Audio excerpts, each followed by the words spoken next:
Queensland's Palaszczuk government is in crisis, facing now two separate probes into alleged misconduct. The Crime and Corruption Commission is investigating an allegation that senior public servants confiscated a laptop from Integrity Commissioner Nicola Stepanov's office and deleted its contents.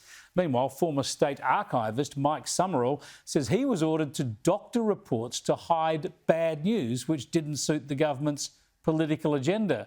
The Premier Anastasia Palaszczuk has spent a week dismissing questions from reporters, but today she was apologetic. So, look, I acknowledge that we need to do more. I absolutely acknowledge that. And my government works hard every single day in the best interests of people of this state. Like I said earlier, there were some people who said that they felt that they weren't listened to. And, I apologise if they feel that way. Let me bring in David Crisafulli, the opposition leader in Queensland. Well, there you go. She could have done better. It's only corruption and integrity. Onwards and upwards. What more do you want? Well, we had an apology 2 days ago and then she monstered a journo yesterday for asking about it, then delivered that apology. And only moments ago, Chris, we had a committee hearing where the Integrity Commissioner got to front up in front of the hearing. Every question the opposition asked to find out what was on that laptop that was raided, why was it taken against her wishes, why was the document erased from history and then never returned to her, every question was blocked. So I don't really buy those hollow words. Those people were under instructions.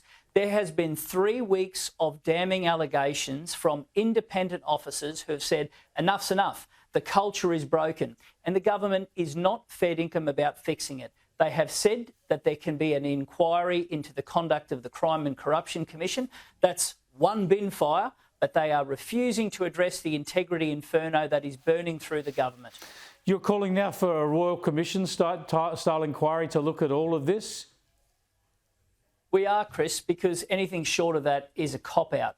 And people will remember the dark days in Queensland, and it took a Royal Commission style inquiry to bring sunlight into Queensland. Now, that's over 3 decades ago. What we have experienced in the last 3 weeks is the darkest chapter for Queensland in over 3 decades. And look, sure, that's bad for the Premier and that's bad for her government. But what worries me more is it's bad for Queensland. And I don't want your viewers sitting there saying, oh, well, there they go again in the Sunshine State. Well, we're better than that. And I can tell you we are a great state. And we've got everything at our fingertips, the most amazing diversity when it comes to economic and lifestyle, but we've got a dodgy, rotten government, and we're not going to let them off the hook on this one, I can promise you. Well, Tony Fitzgerald was absolutely pivotal in helping to expose the corruption back in the Joe Bianchi-Peterson days. For Anastasia Palaszczuk to turn to him now, though, do you accept that? Do you accept that he can be unbiased in what he looks at now, given that he then campaigned publicly for voters to toss out Campbell Newman's government going back a couple of terms? Chris, I don't have a problem with Mr Fitzgerald at all. What I have a problem with is the terms of reference that the Premier's given him. The Premier was looking for a way to relieve the pressure. This was on about week 2. Votes are hemorrhaging, under pressure, and for her it's always about how things look rather than how they are. So they needed a way to ride it out.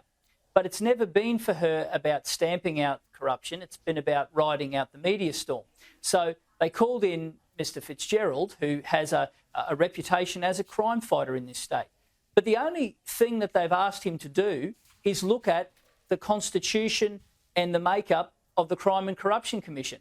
So she's willing to put the spotlight on the CCC, but she's not willing to put herself under the same scrutiny. Yep, too narrow. And right now, the allegations that have been... Yes, indeed. And the allegations are just so serious that anything short of a full-blown Royal Commission is just a cop-out. We've got an independent officer of the Parliament who says a laptop was taken with sensitive information and erased. And that raid wasn't conducted by the Kremlin in Russia. That was by the Premier's Public Service Commission. It's incredible stuff. We need answers. Thanks for talking to us again, David. I appreciate it.